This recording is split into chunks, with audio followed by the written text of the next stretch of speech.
Bonjour à toutes et à tous, merci de nous rejoindre pour le 3e numéro de Tout Éco, le grand magazine économique de Télé Nantes. Chaque mois, nous analysons les grands mouvements de fond qui agitent nos entreprises, ce qui se fait aujourd'hui, ce qui se fera demain.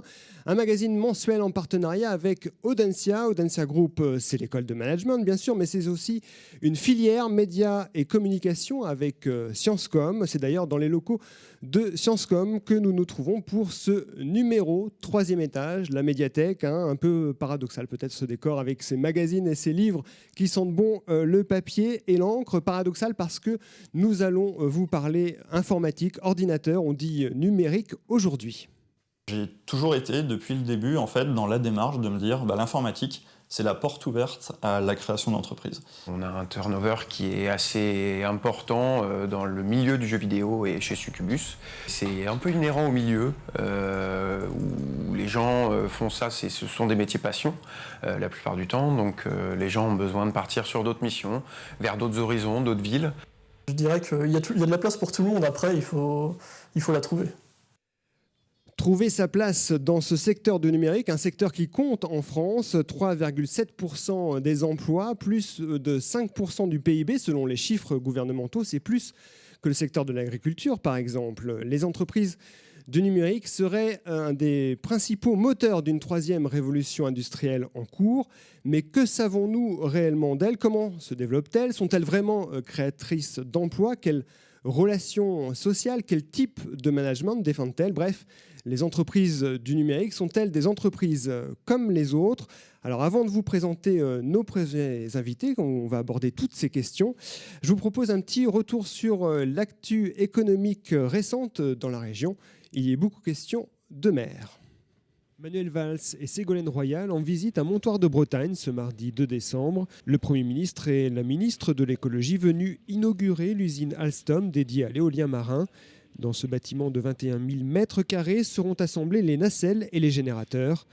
L'industriel promet la création de 300 emplois directs et plus de 2000 emplois indirects.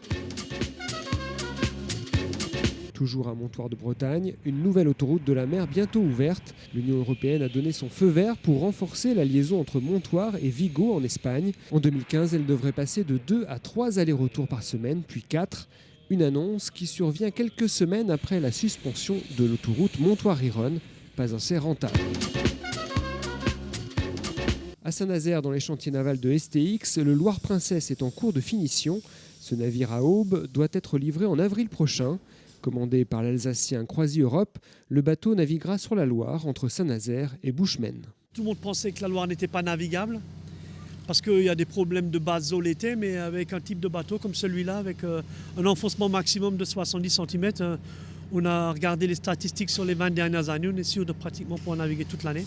STX assure la logistique, mais c'est le groupement d'industriels régional Néopolia qui pilote la construction du Loire Princess. Un autre navire est déjà en commande, 4 autres pourraient suivre. Le marché fluvial est en plein boom. Enfin, ce mois-ci se tenait à Nantes le Salon des entrepreneurs. Plus de 11 500 visiteurs en 2 jours pour une 7e édition consacrée au numérique. Parmi les participants, le site de financement participatif KissKissBankBank et Facebook. Les stars du web s'intéressent à la mise en ligne des TPE et des PME françaises. Le numérique qui a attiré beaucoup de monde au Salon des entrepreneurs. Justement, on va parler de ce secteur avec nos invités. Valérie-Claude Godilla, bonjour. Bonsoir. Vous êtes directrice de l'Institut pour l'innovation, le design et l'entrepreneuriat pour Audencia Group. Vous êtes également la directrice de Sciencescom. Philippe Oléron, vous êtes le président de Sigma, une société d'informatique de 850 salariés créée en 1972, basée à La Chapelle-sur-Erdre. Julien Hervouet, vous êtes le directeur général et cofondateur de la start-up iAdvise. Enfin, Vincent Guillois, vous êtes vice-président du réseau de Business Angel, l'association ABAB. Et puis dans le public, je remercie de sa présence Christian Guellerin, directeur de l'école de design de Nantes. Vous serez l'observateur privilégié de nos échanges, de nos débats, notre grand témoin. Et vous nous donnerez en fin d'émission votre éclairage. Julien Hervouet, je commence avec vous. Vous avez créé iAdvise en 2010 avec l'ambition de remettre de l'humain dans le commerce en ligne. Votre solution a été adoptée par la plupart des grandes enseignes du e-commerce, la Fnac, Rue du Commerce, Cdiscount. Vous travaillez aussi pour la SNCF, Air France, La Poste, Pôle emploi.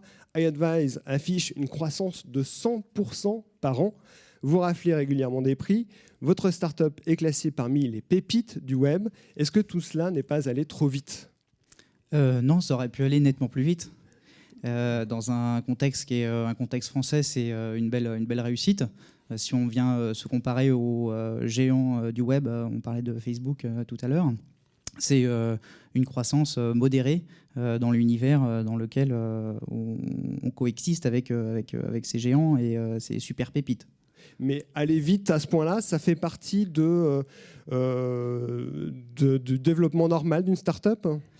C'est difficile de répondre à cette question. En tout cas, moi, je vite, en tout cas, pour réussir. C'est une nécessité. Il y a une opportunité de marché. Il faut la saisir. On est dans une logique de conquête de marché, sur une ouverture de marché. Donc, il faut essayer d'aller le plus vite possible pour assurer cette conquête, prendre ses parts de marché et construire une position vis-à-vis de la concurrence potentielle. C'est juste une conquête commerciale, ou il y a aussi des évolutions technologiques à apporter à la solution que vous proposez ? On est dans une double stratégie qui est à la fois verticale et horizontale, c'est-à-dire qu'on est dans une conquête de marché, d'extension de marché, elle peut être géographique, elle peut être sectorielle, et on est aussi dans une logique plus horizontale d'extension d'offres, donc d'innovation continue, pour s'assurer qu'on continue de répondre aux besoins des clients. Et ça passe par quoi ? Une remise en cause perpétuelle ? Ça passe par un investissement assez important en matière de R&D. C'est aussi effectivement... Combien de personnes ? Vous avez 80 collaborateurs ? Alors, chez 80 Advice, collaborateurs, ce que je peux vous dire, c'est qu'aujourd'hui, ça représente un petit peu plus de 20% des charges de la société, la partie R&D, ce qui est assez classique en fait dans l'édition logicielle. Voilà, c'est la condition sine qua non pour la survie d'une entreprise dans l'édition logicielle, et c'est la condition sine qua non pour une croissance forte sur le marché qu'est le nôtre. Philippe Oléron, quel regard vous portez ? Vous êtes à la tête d'une entreprise, un groupe qui a 42 ans aujourd'hui. J'allais dire, c'est peut-être que, comme disait quelqu'un, c'est pas 40 siècles qui nous contemplent, mais voilà, 40 ans. On pourrait se dire, vous faites partie un petit peu de la préhistoire du numérique. Comment vous voyez cette réussite fulgurante d'une entreprise comme iAdvise ? Alors, c'est gentil de nous mettre dans la préhistoire. Effectivement, notre souci aujourd'hui de la vitesse, elle est également présente chez nous. L'innovation, la créativité, c'est un souci permanent que l'on va trouver également au travers de la recherche et des budgets qui sont consacrés à la recherche.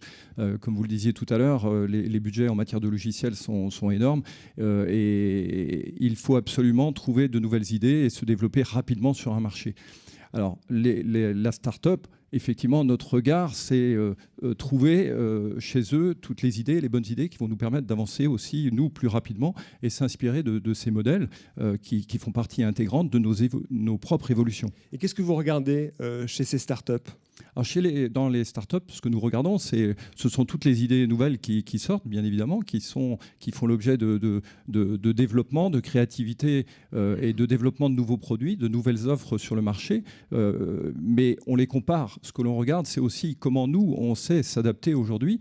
Et tout en étant anciens sur le marché, notre objectif, c'est d'avoir ce même niveau de créativité et de prise de part de marché que peuvent avoir les startups sur un créneau bien spécifique. Parce que nous avons un parc client, nous avons toute une histoire. Effectivement, on parlait de développement vertical. Cette verticalité, elle existe. Il faut continuer à servir nos clients avec les meilleures offres possibles aujourd'hui, tout en cherchant les offres de demain et les nouveaux marchés de demain. Alors, ces offres de demain dont vous parlez, c'est les nouvelles technologies, l'information, de la communication aussi. À quel moment vous êtes allé sur ces nouvelles technologies ? Récemment, vous avez pris un virage. Vous avez dû vous adapter en fait devant l'évolution rapide des choses. Le virage, il est pris en permanence. C'est-à-dire qu'on s'adapte en permanence. C'est le souci de toute entreprise.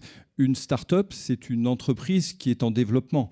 Alors, avec un développement plus ou moins rapide, c'est tout l'enjeu, mais on ne peut pas parler à proprement parler de virage, même s'il y a des étapes dans le développement de l'entreprise.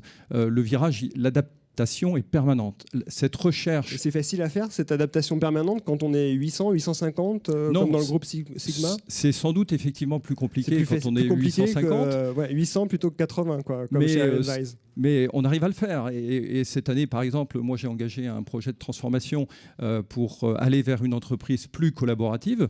C'est un grand projet de transformation culturelle. C'est une étape importante, nécessaire pour l'avenir, mais c'est une étape réalisable et nous sommes en train de le faire. Ça prend combien de temps ? C'est une démarche qui va s'inscrire sur 6 mois pour le mettre en place, 6 mois de plus derrière pour asseoir, je dirais, tous les fondamentaux de cette transformation culturelle. Mais en un an, on devrait réussir à franchir une belle étape. Valérie, Claude Godillard, on voit là, entre ces deux exemples, start-up, grande entreprise informatique, les différences de modèles, et tout ça avance en même temps avec cette transformation très rapide des choses sur le secteur du numérique. Mais on est sur deux bateaux qui avancent parallèlement, avec des tailles différentes. Oui, alors on a peut-être un hors-bord et un navire à vitesse un peu moins rapide, mais aussi plus, attention aux comparaisons, moins sensible aux vagues. J'ai bien vu que M. Léon a peut-être. tiqué sur Préhistoire. Mais voilà, est-ce qu'on a deux objets de nature si différentes? Point d'interrogation. On a deux entreprises qui sont à deux stades différents. Je dirais les startups, ce n'est pas un phénomène nouveau. Mais en revanche, il est clair que le numérique favorise l'émergence de startups, puisque le numérique a contribué à baisser les barrières à l'entrée. Le numérique, c'est également de nombreuses opportunités, Julien Hervouet le soulignait, de nouvelles opportunités de business. Je dirais sur les fondamentaux, est-ce qu'on a des différences entre aujourd'hui et il y a 10 ans, 20 ans, 30 ans? Point d'interrogation. Je pose la question. En tout cas, il ne faut pas réduire le numérique aux seules start-up. Surtout pas. Vincent Guillois. Si, moi, je pense qu'il y a des différences assez sensibles. Vous disiez tout de suite que les start-up existaient aussi autrefois. Bien sûr que oui. Moi, quand j'ai créé mon entreprise il y a 30 ans, dans ma chambre d'amis, au bout de 2 ans et demi, j'avais 35 ou 40 collaborateurs. J'ai d'ailleurs gagné un prix, etc., etc. Mais à l'époque, on était beaucoup moins gonflés que sont les jeunes d'aujourd'hui. Les jeunes d'aujourd'hui qui prennent l'exemple de Facebook, qui voient des levées de fonds absolument extraordinaires, ont un culot pour se développer que nous n'avions pas à l'époque, où à la limite on était presque plus dans l'équilibre traditionnel en essayant d'avoir un compte d'exploitation positif relativement rapidement. Je partage votre avis sur la question. Vous avez du culot, Julien Hervouet. Je ne sais pas si c'est du culot, certainement une dose d'inconscience, mais qui est aussi le propre de tous les entrepreneurs qui ne savent pas nécessairement dans quelle aventure ils mettent les pieds. Je posais la question récemment, je faisais un cours sur business model. Je posais étudiants du monde entier, un profil entre 24, 25 et 30 ans. La moitié des étudiants avaient ou déjà créé une activité ou voulaient créer une activité à moyen terme. Donc effectivement, on a un phénomène générationnel, on a un phénomène culturel avec de plus en plus de jeunes qui sont dans des logiques de création de business, qui sont dans des logiques de création de start-up. Et tout à fait. Et puis l'idée du numérique, le droit d'entrée est beaucoup plus faible que dans l'économie traditionnelle, ça va plus vite. Et aujourd'hui, il n'y a pas besoin de beaucoup de capital pour commencer. Beaucoup de capital au départ. Et puis il y a tout un écosystème qui est constitué des banques, des business angels, des collectivités locales, etc. Donc moi-même, je suis business angel, qui sont là pour aider les chefs d'entreprise qui commencent, et d'ailleurs qui vont aider à la fois les chefs d'entreprise qui feront un succès et qui feront pour d'autres qui ne feront pas de succès. Vous êtes vice-président de l'association ABAB, qui est une business angel sur la région, installée à... On est 70 chefs d'entreprise. Comment ça fonctionne? Comment vous repérez les entreprises que vous allez soutenir? Alors, on est un petit peu connus dans la région. On est 70 chefs d'entreprise qui avons globalement réussi à peu près nos affaires. On est en fin d'activité ou en activité.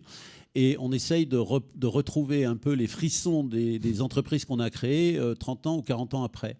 Donc, comment est-ce qu'on trouve les entreprises?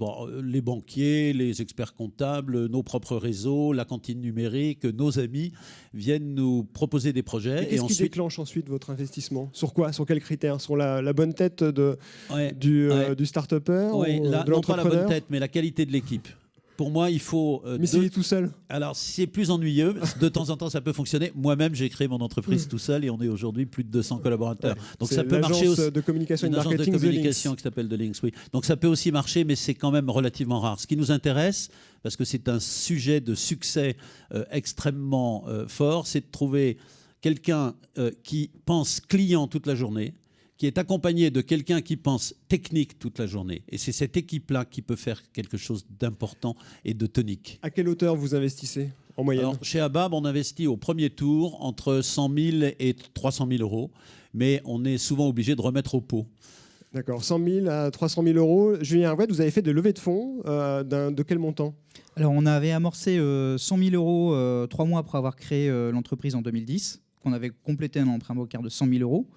Donc la preuve aussi que le système bancaire est capable parfois de suivre de jeunes créateurs alors que les projets sont émergents, et qu'on a complété ensuite d'une vraie levée de fonds d'1 million d'euros auprès d'Alven Capital, donc, qui est un fonds parisien spécialisé dans les boîtes du numérique. C'est des montants ridicules, non, par rapport à ce qui se passe aux États-Unis? On est d'accord? Ils peuvent être suffisants. C'est ça, je pense qu'ils peuvent être suffisants, c'est-à-dire que les moyens qui doivent être engagés aux États-Unis ne sont pas nécessairement les mêmes. La culture américaine est aussi une culture où tout de suite on va aller recruter des seniors, des gens extrêmement qualifiés, La taille avec du marché n'est pas la même. des profils et donc des rémunérations associées beaucoup plus importantes.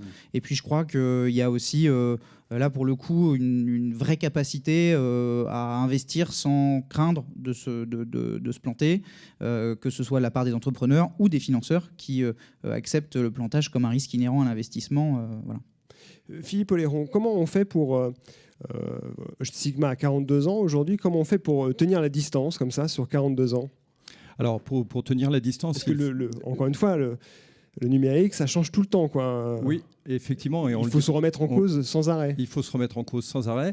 Tout à l'heure, on évoquait effectivement la rapidité et la vitesse de prise de part de marché des startups. Ça n'a pas été le cas pour l'histoire de Sigma Informatique. Je pense que dans ces cas-là, il faut asseoir effectivement sur un parc client, sur un ensemble, aujourd'hui, une position verticale de niche, parfois, qui nous permet effectivement d'assurer un minimum de développement. Donc, il y a le développement des services organique. Très spécialisés, très spécifiques. Absolument. Que vous êtes rare à faire en France, c'est ça? En tout cas, il faut le faire par différence et il faut effectivement se ça qualifier peut être, de manière spécifique. Par exemple, le data center là, que vous avez inauguré il y a quelques mois. C'est le cas du data center où là, nous avons investi effectivement 7 millions d'euros dans une structure, un outil purement industriel qui va nous permettre effectivement d'héberger les données de nos clients, mais d'héberger également les données de toute la région, puisque c'est un data center qui est ouvert au-delà de nos clients, je dirais, et qui permet de fixer ici sur la région nantaise un outil qui ensuite va permettre un développement d'emplois, une création d'emplois importante, puisque un outil comme celui que nous avons développé, c'est une centaine d'emplois à terme sur le site. Et ça, c'est important effectivement pour le développement de votre entreprise, puisque c'est aussi les nouvelles technologies. C'est plus de données, c'est la technologie du cloud notamment. Absolument, c'est un des outils, un des instruments industriels qui va permettre aussi l'alimentation de la troisième révolution industrielle. Vous parliez tout à l'heure de la troisième révolution industrielle. Nous y sommes totalement. Le big data, c'est le stockage de toutes les données qui nous permettent aussi d'offrir de nouveaux services et de permettre à tous les utilisateurs, toutes les entreprises de la région, l'utilisation de services qui sont désormais mis à disposition. J'ai un autre exemple, c'est celui du GIX que nous venons de créer à plusieurs entreprises, puisque nous sommes 4 à avoir créé un réseau Internet sur la boucle nantaise qui va offrir justement cette place de marché de nouveaux services à l'ensemble des entreprises de la région. Alors ça, c'est pour les entreprises. Après, il y a ce qui se passe du côté des usagers du numérique. Valérie Claude Godilla, qui accède à effectivement de plus en plus d'informations, de plus en plus de produits, à des coûts de plus en plus réduits. On se demande en fait comment ensuite les entreprises du numérique génèrent des profits. Parce que on a l'impression que tout est gratuit grâce à Internet, qu'on a accès à des tas de choses. Elles ne génèrent pas toutes des profits. On a des grandes entreprises type Amazon qui ne sont pas profitables aujourd'hui. Alors, Amazon investit beaucoup dans ses développements futurs, mais néanmoins, Amazon n'est pas une entreprise profitable au sens comptable aujourd'hui. Et on est également, je pense, en phase d'émergence toujours. Donc, on va avoir un certain nombre d'entreprises qui vont sortir du marché, qui auront réussi à capter une première base de clientèle, mais une base de clientèle qui sera insuffisante pour passer à l'étape suivante du développement et devenir des entreprises profitables par la suite. Donc c'est fragile, c'est ce que vous dites. Pour moi, on continue à être en phase d'émergence, peut-être sur le premier stade du développement, mais on est dans cette phase de bouillonnement, alors avec toute cette créativité, toute cette nouvelle offre de services, mais néanmoins la question de la solvabilité de ces offres qui se pose aujourd'hui. pour un certain nombre d'entreprises. Julien, vous entendez cette fragilité? Est-ce que vous serez encore là dans 40 ans comme Sigma aujourd'hui?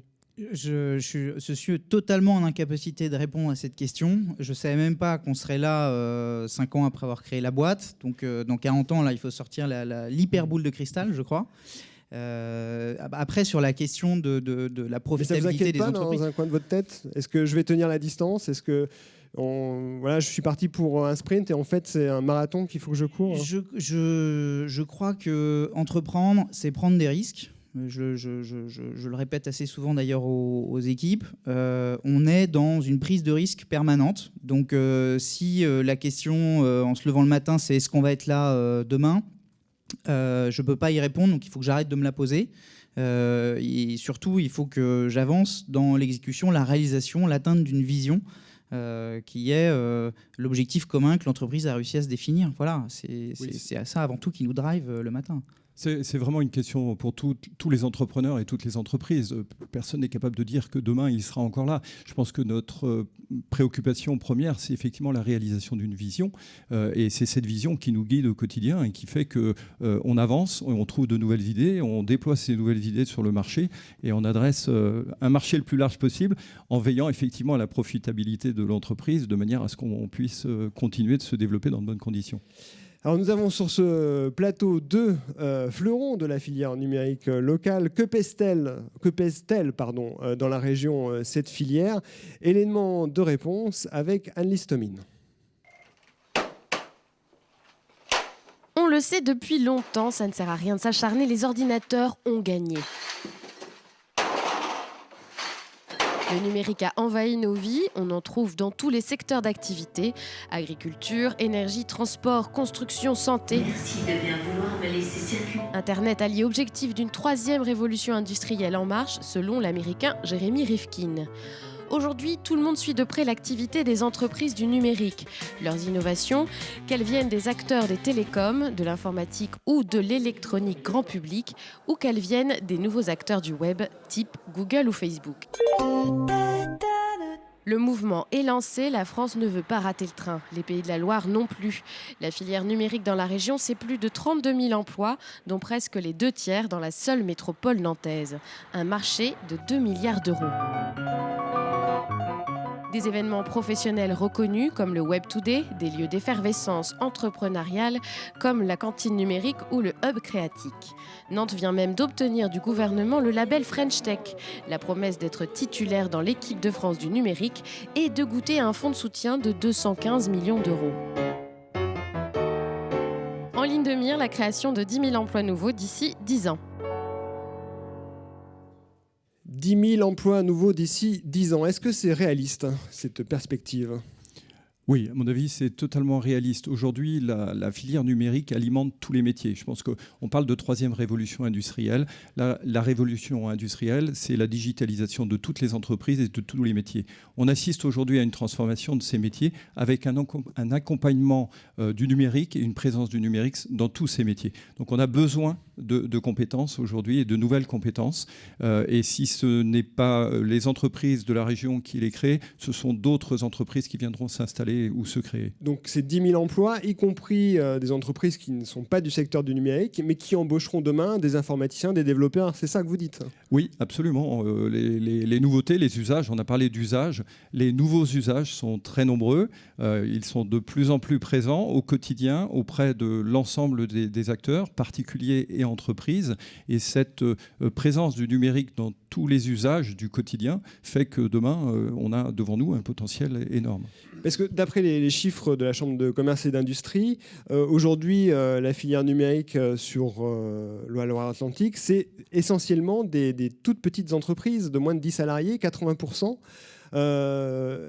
Avec moins de 10 salariés, on ne va pas créer 10 000 emplois demain. Nous, on en a créé 80 en 5 ans. Donc, si on réussit à multiplier les projets comme iAdvise dans la région, c'est tout à fait atteignable. Maintenant, je pense que cet emploi, il vient de la diversité, il vient de très grandes entreprises, il vient de tout petits acteurs qui vont peut-être créer uniquement 5 emplois, mais ces entreprises-là se comptent aussi par centaines. Voilà, donc c'est l'ensemble d'un écosystème qui parviendra à l'atteinte de cet objectif. Mais l'entreprise eAdvice est purement une entreprise web, une entreprise numérique. Mais il faut aussi savoir de quoi on parle. C'est-à-dire qu'il y a un certain nombre d'entreprises. Si vous vendez des chaussures sur Internet, est-ce que vous êtes une entreprise de chaussures ou une entreprise numérique? Donc globalement, ce que disait mon voisin de gauche est tout à fait exact, c'est qu'aujourd'hui, toutes les entreprises vont peu ou prou être impactées par le digital. Alors si on cumule effectivement les emplois de beaucoup d'entreprises d'aujourd'hui impactées par le digital, on arrive à un niveau beaucoup plus élevé que 10 000 emplois. Vous pensez qu'elles vont embaucher demain des informaticiens en masse? Oui, enfin des informaticiens, c'est-à-dire qu'elles vont créer directement chez elles ou indirectement en travaillant avec des sociétés de services, elles vont créer des emplois dans le domaine du numérique. Ça, c'est inévitable. Valérie-Claude Godillard, là-dessus un mot peut-être sur le rapport entre le chiffre d'affaires généré par les startups notamment et puis le nombre de salariés. Alors là, je dirais quand on regarde ce qu'on appelle aujourd'hui, après les briques, on a les GAFA. Les GAFA, c'est Google, Amazon, Facebook, Apple. On a un ratio de création de valeur par employé qui est très nettement supérieur au ratio des entreprises traditionnelles. Facebook, on est sur un ratio de 2 à 3 par rapport à, par exemple, L'Oréal. Donc ce sont des entreprises, alors on est sur des grandes entreprises nord-américaines, je dirais un tout petit nombre d'entreprises, mais on constate qu'elles sont capables de créer de la valeur avec moins de salariés que les entreprises de secteur traditionnel. Juste un petit mot avec vous, peut-être Philippe Oléron. Est-ce que vous avez parlé de votre structure, là, le GIX, tout à l'heure. Quand on parle d'emploi, est-ce que ce sont les emplois créés ici, sur le département, en région, des emplois qui peuvent être délocalisés, les emplois du numérique? Est-ce que demain, Sigma pourrait aller s'installer ailleurs? Est-ce que demain, iAdvice pourrait aller s'installer ailleurs? Oui, effectivement, pour une partie de notre activité, nous pourrions tout à fait aller nous installer ailleurs. Je pense notamment au développement informatique, développement logiciel. Mais la question n'est pas tellement de la délocalisation. Aujourd'hui, nous, Sigma Informatique, nous avons envisagé à un moment donné de travailler effectivement avec une société à l'étranger. Mais ce n'était pas pour délocaliser dans le sens baisse des coûts, c'était essentiellement pour trouver des compétences. Je pense qu'une des plus grandes difficultés auxquelles on risque de se heurter, ce sont les compétences, la disponibilité. On y reviendra en deuxième partie. Julien Hervouet, la délocalisation, vous y pensez? On n'y pense pas du tout. On essaye même de faire venir des talents étrangers à Nantes, ce qui est un véritable challenge. Mais pour nous, être à Nantes est une force. Il y a un vrai visier de talent, il y a un vrai plaisir à vivre ici. On a toutes les forces de la métropole et toutes les forces un peu de l'écosystème du village. Et moi, je tiens à rester à Nantes aujourd'hui. Alors moi, j'ai fait un peu l'inverse, puisqu'on a créé The Links India, donc une société en Inde qui est présente à New Delhi et à Cochin, mais avec comme objectif non pas de sous-traiter en Inde pour faire revenir en France, mais au contraire d'essayer d'envoyer un peu de notre savoir-faire en Inde pour travailler pour les entreprises indiennes. Et c'est très difficile. D'accord, c'est très difficile de délocaliser et de partir à l'international. Et de travailler avec les Indiens. D'accord.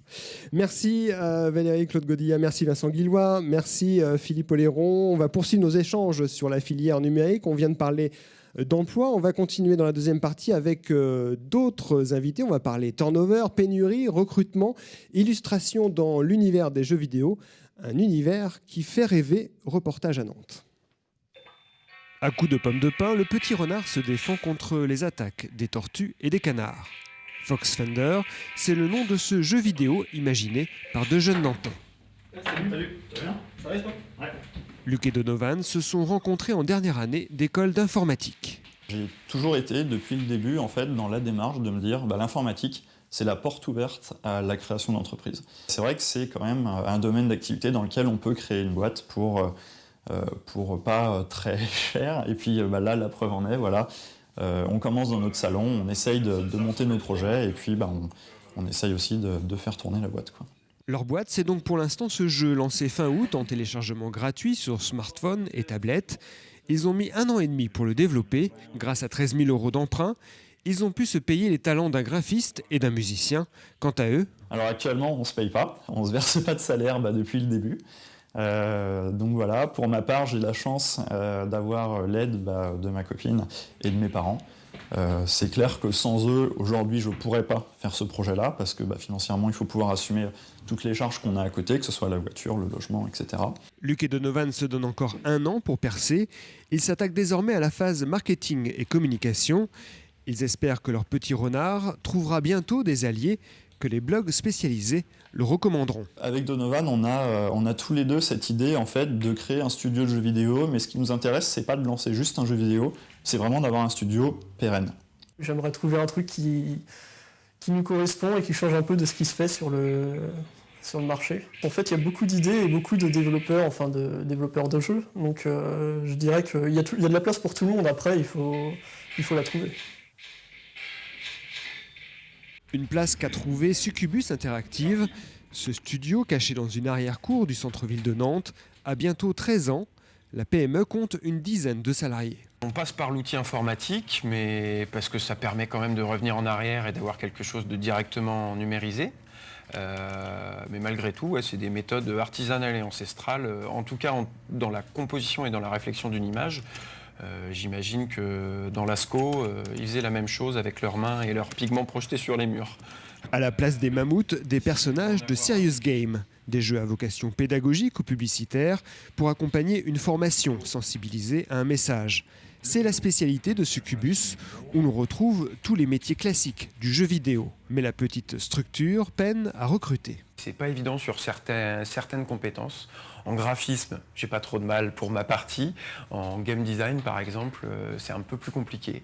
Ça peut mettre entre 1 mois et 4 à 5 mois sur certains postes plus particuliers. Je parlais du game design, mais aussi le développement et la programmation. On a un turnover qui est assez important dans le milieu du jeu vidéo et chez Succubus. C'est un peu inhérent au milieu où les gens font ça, ce sont des métiers passion la plupart du temps. Donc les gens ont besoin de partir sur d'autres missions, vers d'autres horizons, d'autres villes. Nantes n'est pas une place forte du jeu vidéo en France. Il y a 4 ans, Succubus s'est associé avec d'autres entreprises nantaises du secteur pour créer Atlan Games, un cluster afin d'être plus visible ici et à l'international et attirer les nouveaux talents. Dans le prolongement de ce reportage, le numérique serait-il un secteur en pénurie? On en parle avec nos invités. Nous ont rejoint sur le plateau de Tout Écho Sylvain Redondy, dirigeant fondateur d'une start-up, membre du conseil d'administration d'ADN West, l'association des décideurs du numérique. Anthony Gongora, créateur de Thunderbox, une PME qui développe un nouveau concept de jukebox numérique collaboratif. Enfin, Sébastien Boll, adhérent au syndicat CFE-CGC, salarié également de la SS2I nantaise Proservia, après 10 ans d'IBM. Et on a gardé avec nous Julien Hervouette, fondateur de la pépite du web iAdvise. Anthony Gongora, je commence avec vous. Avant Thunderbox, vous étiez à la tête d'une entreprise de nettoyage. Qu'est-ce qui vous a poussé comme ça à vous investir dans le numérique? Le fait de vouloir complètement changer ma vie et de revenir vers une passion qui est la musique, puisque nous intervenons dans le domaine de la musique, et une certaine appétence pour l'univers des nouvelles technologies du numérique, une connaissance un peu du réseau. Donc une volonté, après avoir revendu cette entreprise, de changer mon parcours professionnel. Avec quel état d'esprit vous aviez... L'état d'esprit de quelqu'un qui ne sait rien, qui est là pour découvrir des codes, des usages, des pratiques, des méthodes, puisque la gestion d'une entreprise dans la maintenance est absolument différente de la création d'une start-up. Les codes sont différents et l'évolution, effectivement, doit être aussi différente. Il faut avoir des connaissances en informatique? Vous êtes un peu geek ou pas du tout? Pas du tout. Enfin, j'adore les choses geek ou techniques, mais je suis absolument pas un développeur. Moi, je suis plutôt sur la vision client et le business. Certains de mes associés le sont beaucoup plus que moi. Alors, Thunderbox a été créé il y a un an maintenant. Où vous en êtes aujourd'hui? Vous en vivez? On équilibre la structure. On a réalisé 150 000 euros de chiffre d'affaires cette année pour démarrer, donc on est plutôt content. Voilà, c'est une solution en fait d'une playlist partagée en fait lors d'une soirée entre amis, par exemple. Nous laissons les communautés prendre le contrôle de la musique dans un lieu publiques ou privées. C'est elles qui vont programmer elles-mêmes grâce à leur smartphone et grâce à des technologies de streaming audio type Deezer, Spotify ou SoundCloud qui vont programmer au travers d'une playlist collaborative. Donc tout le monde va pouvoir participer. Au bout d'un an, vous dites c'est bien, on est bien parti, ou vous dites ça va pas assez vite? Alors ça va jamais assez vite sur le démarrage. On est sur un nouvel usage dans un monde compliqué juridiquement qui est la musique. On a décidé de traiter avec des grands partenaires, soit des distributeurs, soit directement avec les majors. Donc ce sont des process de décision et des dossiers qui sont extrêmement longs mais qui devraient aboutir dans les prochaines semaines pour nous.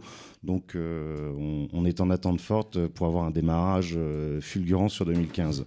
Pour l'instant, vous n'embauchez pas?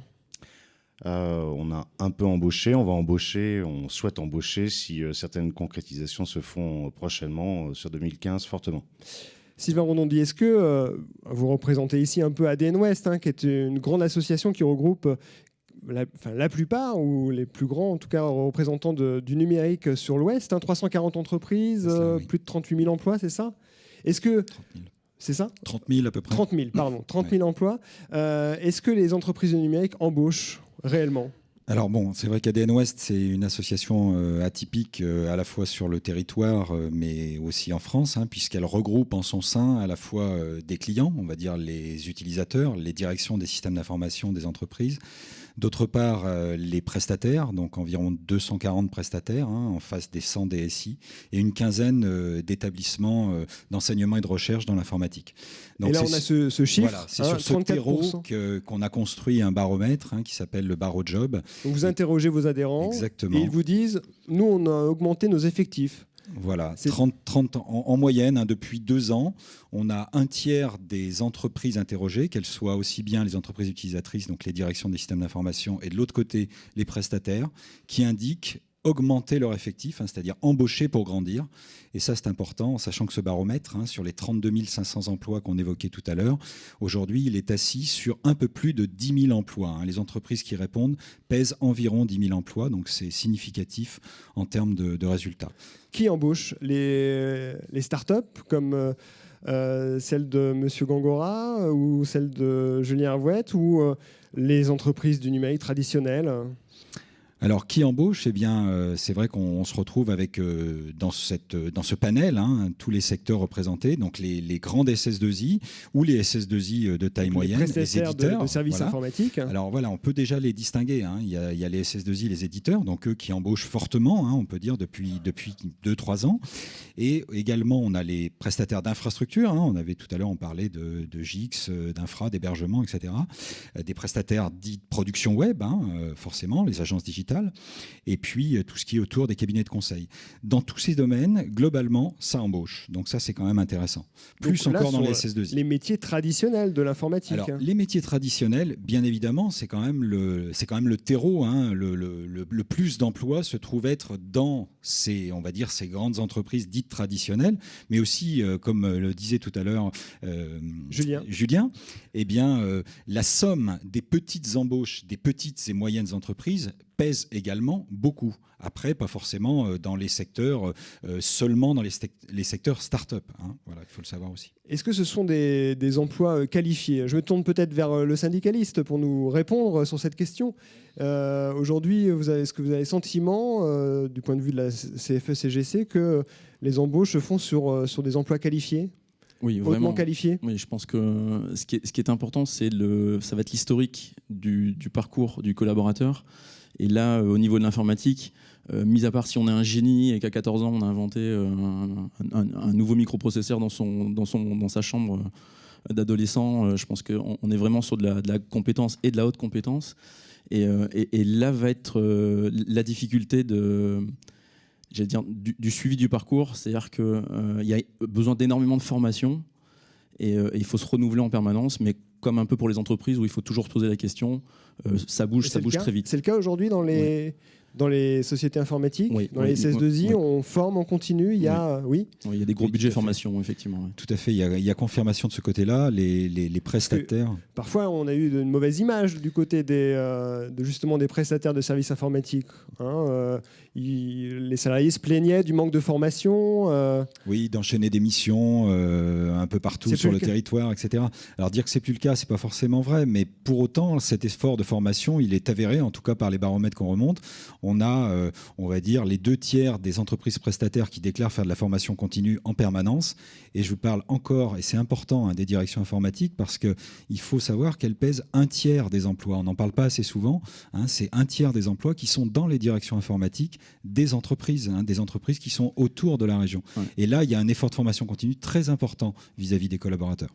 Et si je peux rebondir effectivement là-dessus, il faut savoir qu'au 1er janvier, il y a quand même un gros chamboulement au niveau des formations, puisque le DIF disparaît et va être remplacé donc par le compte personnel formation, le CPF.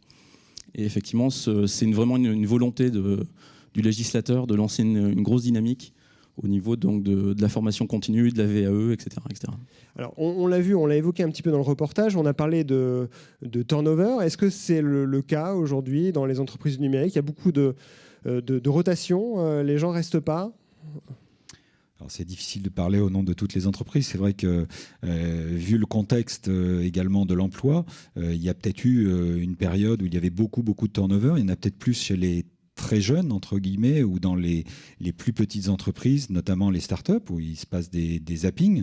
Maintenant, il y a beaucoup plus d'informaticiens, entre guillemets, qui sont aussi accrochés à leur poste par rapport à des conditions aussi qu'ils ont pu obtenir au long de leur carrière. C'est plus difficile de bouger peut-être. Donc ça, je dirais qu'on n'a pas d'indicateur fort sur le turnover dans tous les secteurs d'entreprise toujours. Ça se passe comment chez vous, Julien Hervette ? Vous arrivez à garder vos salariés ? Alors, la dernière stat que m'avait passée Sophie, notre RH, c'était 0,6% de turnover. Donc on est sur un taux assez faible. Bon, en même temps, une entreprise qui est jeune. Donc comment on fait ? Je crois qu'on fait en sorte que les gens soient contents de venir bosser le matin et que le boulot soit une forme de réalisation de soi. Le terme est peut-être un peu mais fort. Concrètement, comment ça marche ? En fait, il faut peut-être poser la question aux salariés. Dans ce cas de figure, le patron n'est pas toujours très légitime pour y répondre. Mais très concrètement, c'est quoi ? C'est offrir un cadre de travail qui est différent. Un cadre de travail, c'est d'abord les bureaux dans lesquels on travaille, c'est les missions sur lesquelles on travaille, c'est les modes de collaboration, c'est par exemple pour un développeur la capacité de pouvoir aller sur des sujets aussi d'innovation, prospectifs, de pouvoir partir sur une conférence. C'est aussi la capacité de pouvoir prendre le pouvoir en interne pour mener tout un ensemble d'initiatives. Voilà. C'est 35 heures tout ça ?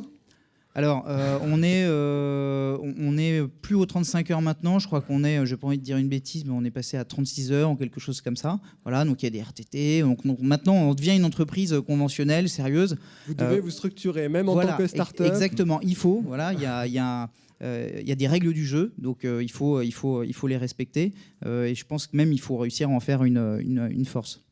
Moi, si je peux rebondir, effectivement... Allez-y, vous pouvez rebondir tout le temps. Tout le temps. Effectivement, je pense qu'il y a une grosse dynamique au niveau des salariés du monde du numérique. Donc, un turnover qui serait, on va dire, peut-être un petit peu plus important que dans d'autres secteurs. Maintenant, il faut aussi comprendre pourquoi ce turnover. Il y a une partie quand même de la génération Y qui a, on va dire, un peu la bougeotte et qui, sur des périodes, ce qu'on appelle d'intercontrat au niveau de l'infogérance, par exemple, accepte difficilement d'être en attente d'un travail. C'est un salarié qui va vouloir bouger, qui va vouloir de l'avant et qui va effectivement sortir. Maintenant, ce que je retrouve effectivement très intéressant, c'est comprendre le turnover et aller sur une qualité de vie au travail. Et là, nous, par exemple, au niveau du syndicat, moi, je suis chargé de la RSE et de la qualité de vie au travail. Responsabilité sociétale des entreprises. Et ça, on est en veille effectivement là-dessus parce que il faut aussi prendre en compte parfois un certain mal-être au niveau du collaborateur qui est complètement contre-productif. Et comme on a besoin d'une dynamique énorme dans une entreprise numérique, il faut surveiller ça. Je me permets juste sur ce côté ambiance pour rebondir sur une anecdote visuelle, puisque j'ai la chance, il y a une dizaine de jours, j'étais à San Francisco dans la Learning Expedition de la région Pays de la Loire. Et là, on a visité une start-up. Vous étiez en exploration dans la Silicon Valley. Exactement, dans la Silicon Valley. Et donc, là encore, pour confirmer ce côté ambiance de travail, on a visité une start-up où très honnêtement, on n'a pas compté, mais je pense qu'il y avait plus de plantes que de salariés dans les bureaux. Et on avait l'impression d'être dans une forêt. Donc cette ambiance, c'est dans tous les cas les salariés et les dirigeants qui l'avaient créée et souhaité. Et voilà, c'est juste pour parler d'univers. Il reste des métiers sous tension quand même dans le numérique. On en a parlé dans le reportage. Il y a des chiffres qui existent. Selon la Chambre de commerce et d'industrie, il y aurait aujourd'hui 1500 postes à pourvoir en Loire-Atlantique dans le numérique. Donc des postes qui ne sont pas pris. Pour quelles raisons, à votre avis ? Il y a un manque de candidats formés. Qui veut répondre à ça ? Alors moi, je peux juste vous donner un élément de réponse par rapport à la pénurie, puisque c'est une question qu'on pose dans le cadre du Barreau Job depuis maintenant 2 ans. Cet indicateur est quasiment invariant. On a un peu plus d'un tiers des entreprises, qu'elles soient prestataires ou DSI, qui à la question « Pour vous, y a-t-il une pénurie de ressources informatiques TIC entre guillemets dans la région Pays de la Loire ?» La réponse est oui pour 30% d'entre eux. Et parmi les raisons invoquées, en effet, le manque d'établissement ou de cursus et le manque de candidats à l'entrée sont les 2 raisons qui viennent les plus avant dans ce baromètre. Anthony Gongora, sur cette question du recrutement de la pénurie, vous n'êtes pas dans cette problématique-là encore, mais... dans cette problématique-là pour l'instant, mais pour participer avec Thunderbox à tout un ensemble de concours de développeurs, où les développeurs utilisent notre solution pendant leur contest. Je pense au DevFest, je pense à des choses qu'on a fait avec Deezer sur Paris ou d'autres. On sent que des entreprises traditionnelles ou autres font tout aujourd'hui pour séduire par différentes solutions ces profils, parce que c'est effectivement extrêmement difficile. D'où la création d'écoles un peu atypiques comme l'école 42, qui a fait de Xavier bouger Niel certaines choses, à Paris, effectivement. avec des approches de pédagogie différentes. Le salaire peut-être aussi ? On commence à combien quand on est développeur ? Là, je peux pas m'engager là-dessus. Personne ne veut répondre là, sur le premier salaire, c'est quoi ? C'est autour de 2000, 2500 euros brut ? Ça peut dépendre en effet des contextes. Dans les premiers salaires, en effet, ça sera à peu près de cet ordre-là selon les entreprises. Julien Arouette, chez vous, c'est quoi la fourchette d'embauche ? Je sais pas, on est aux alentours sur un jeune diplômé, 2500 euros brut. Ouais, il y a un petit peu plus pour être aussi attractif et différenciant. Parce qu'aujourd'hui, il y a une vraie compétitivité sur Nantes au travers des SS2I, d'autres entreprises dans le numérique. Vous semblez dire que ce n'est pas forcément sur le salaire que se joue l'embauche.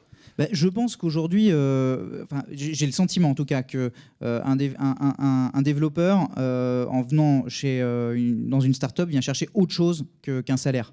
Vient chercher la capacité de manipuler un certain nombre de technos, d'utiliser un certain nombre de méthodologies, de travailler dans un univers qui est en ébullition, qui a un challenge intellectuel. Je crois qu'il y a aussi une part de défi et à nouveau de réalisation de soi, et que ce n'est pas uniquement juste de l'alimentaire et un salaire. Moi, si je peux rajouter un dernier mot, effectivement, en 20 secondes. On doit finir avec notre grand témoin, allez-y. D'accord, effectivement, sur la pénurie, je voudrais rebondir sur le côté passion, effectivement, où parmi les jeunes, il y a peut-être plus de génération de passion, comme on a pu avoir vu une certaine époque, et aussi sur le côté, cette difficulté de s'adapter au monde. Dernièrement, j'ai vu participer à un colloque au CESE à Paris. J'ai appris que 75% des enfants en maternelle, en 2014, vont faire un métier qui est inconnu à ce jour. Donc il faut juste bien comprendre la dynamique au niveau des types de métiers aussi. Alors, c'est peut-être sur cette phrase et ce que va rebondir notre grand témoin, parce que nous tournons vers lui à présent, Christian Guellerin, directeur général de l'école de design Nantes Atlantique.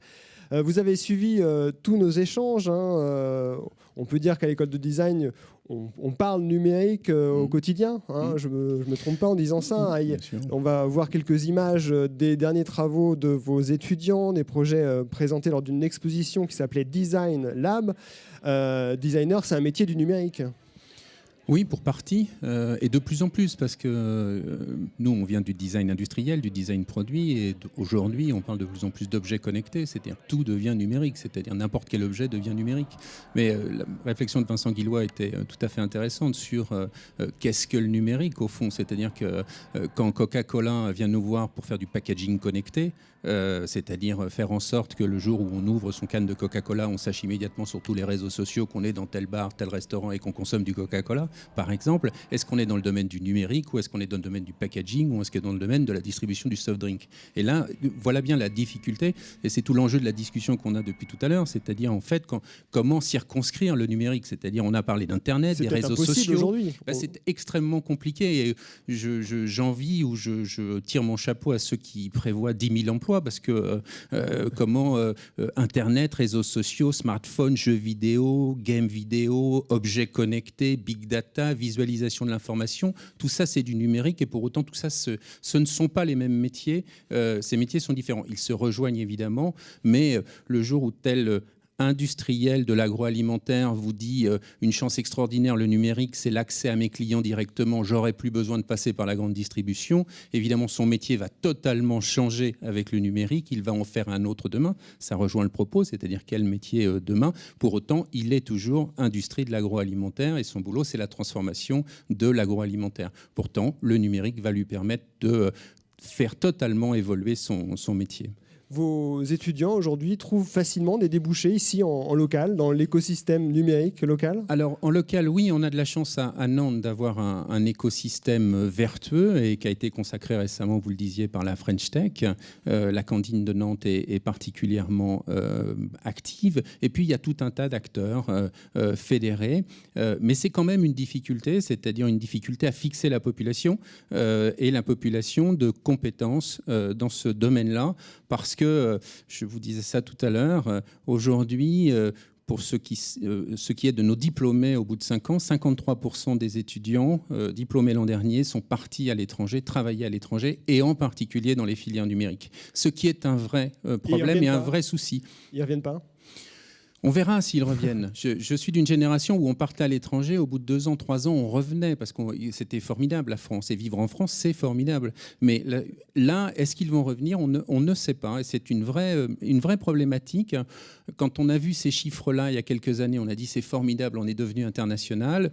Aujourd'hui, on les regarde un peu différemment. Parce que ce sont des talents qui quittent la France, tout à fait. Et qui ne reviendront peut-être pas. C'est formidable, ça prouve qu'on les a bien formés. Néanmoins, effectivement, on les regarde avec différemment aujourd'hui, et on verra s'ils reviennent. Je souhaite qu'ils reviennent.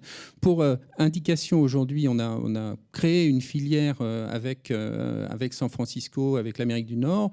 Aujourd'hui, un étudiant designer, il n'est pas rare de voir qu'il parte avec un premier salaire à $80 000 ou $100 000, plus des stock options. C'est-à-dire que c'est beaucoup, beaucoup d'argent. Plus attractif peut-être qu'en France. Merci Christian Guellerin pour cette conclusion. C'est la fin de l'émission de Tout Éco en partenariat avec Audencia. Merci à Sciencescom de nous avoir accueillis dans ses locaux. Merci à toute l'équipe en régie, Annabelle, Bertrand, Nicolas, Glenn, Cécile, et sur le plateau, merci à Gwen et Sylvie, bien sûr. Tout Éco à retrouver sur notre antenne, sur notre site telenantes.com et sur les réseaux sociaux. On n'échappe pas au virus du numérique. À bientôt sur Télé Nantes.